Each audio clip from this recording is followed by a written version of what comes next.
Midamtang wo signify clear ni Joint Director of Health Services Diphu long Anti-malaria month June 2025 kangpu pon.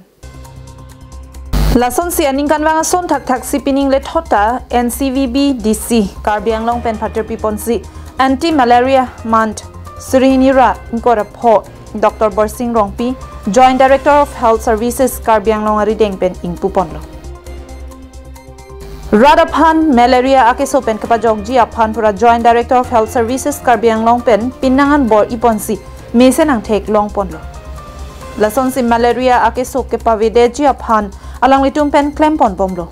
Bangso jai megalong kachetong laki Dr. Borsing Rongpi Joint Director of Health Services Karbiang long Dr. Semsing Singnar Senior MNHO kam DMO in charge. Obet Kiling DVB DC Karbiang long Monsoon Singh DME NHM Karbiang long lapen staff atum chetong dun rinti. Malaria akeso pen kachereji aphan Dr. Borsing Rongpi Joint Director of Health Services Karbiang long pen radaphan than pachini pon.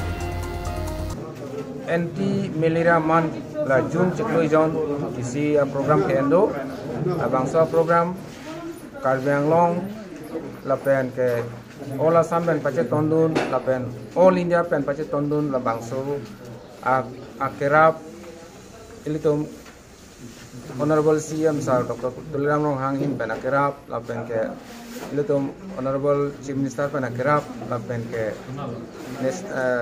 Honorable Prime Minister akerap pen ilitum Karbiang long choteli Assam chokeli all India ta malaria ke pavideji phana kam ke angdeng ke endo la akam ini pen ke chen la chiklo yonang bong ilitum department hin pen asona kam claim do uji malaria la ke asona chitim nang check pen si ke khai la si la juna chiklo arwe nang ke son pangcheng do pen ke malaria ba chitim atum ke pati la pen la tum ke khai apor chiklo jonang bong yong si di la bangso chitim pa khai long ledet pa pati long ledet pulotang te ilitum la bangso malaria pen chipong rayonji normal ilitum Karbiang long kan ke thom pen lo malaria jong pen kiso ke long pu ilitum ang thek long lipin lo la pen ke chitabe la si la son thak non kai ke bang analita la bangso malaria pa videji phani ilitum rat atum